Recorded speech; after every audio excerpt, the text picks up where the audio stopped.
தமிழ் முயற்சியெல்லாம் வீணா போச்சா? மீனா அப்படி என்னதான் பேசினாங்க ஜெயராணி கிட்ட?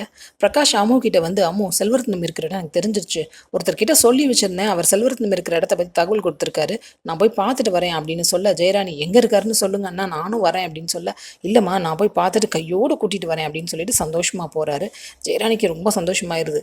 அதே நேரத்தில் சிபிக்கு ஒரு ஃபோன் வருது. நான் யார் பேசுறேன் என்னன்னு கேள்வி கேட்காதீங்க. உங்க அப்பா இப்ப செல்வரத்னத்தை தேடி போயிட்டு இருக்காரு. நீங்களும் அங்கே போய் பாருங்க. ஆனால் செல்வரத்ன ரொம்ப மோசமான ஆள், எனக்கு பர்சனலாக தெரியும். அந்த ஆள் உங்கள் அப்பாவை கொலை பண்ணுறதுக்காக தான் ஏமாற்றி ட்ரிக் பண்ணி அங்கே வர வச்சிருக்காரு அப்படின்னு சொல்ல, சிபி டென்ஷன் ஆகி அது எந்த இடம்னு தெரிஞ்சுக்கிட்டு அங்கே போகிறாரு.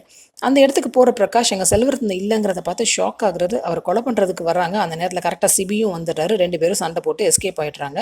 சிபி சொல்கிறாரு, அப்பா செல்வரத்ன மோசமான ஆள், நீங்கள் இன்னும் அவரை நம்பிக்கிட்டே இருக்கீங்க. இப்போ நான் மட்டும் வரலைன்னா என்ன ஆயிருக்கும்? நீங்கள் இனிமேல் அவரை பற்றின தகவல் ஏதாவது வந்துச்சுன்னா முதல்ல வெரிஃபை பண்ணிவிட்டு அதுக்கப்புறம் அந்த இடத்துக்கு வாங்கப்பா அப்படின்னு சொல்கிறாரு.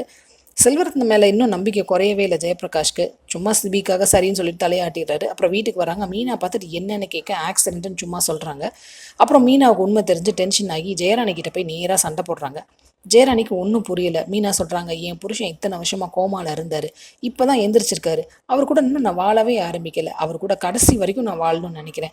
அவருக்கு ஏதாவது ஆச்சு நானும் அப்போவே செத்து போயிடுவேன்.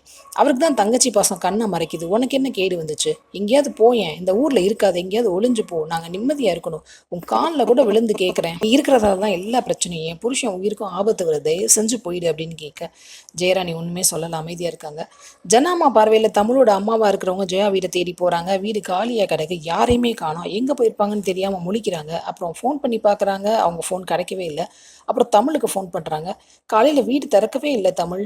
என்னன்னு பார்க்கலான்னு வீட்டுக்குள்ளே வந்தால் கதவு திறந்து கிடக்கு, லாக் பண்ணவே இல்லை. பெட்டி படுக்க எதுவுமே இல்லை. எங்கேயும் கிளம்பிட்டாங்க தமிழ், உனக்கு தெரியுமா அப்படின்னு கேட்க தமிழ் ஷாக் ஆகுறாங்க. அடுத்து என்ன நடக்க போகுது வெயிட் பண்ணி பார்ப்போம். சீரியல் அப்டேட்ஸ்க்கு எங்கள் சேனலை சப்ஸ்கிரைப் பண்ணுங்கள். மீண்டும் அடுத்த அப்டேட்டில் சந்திப்போம்.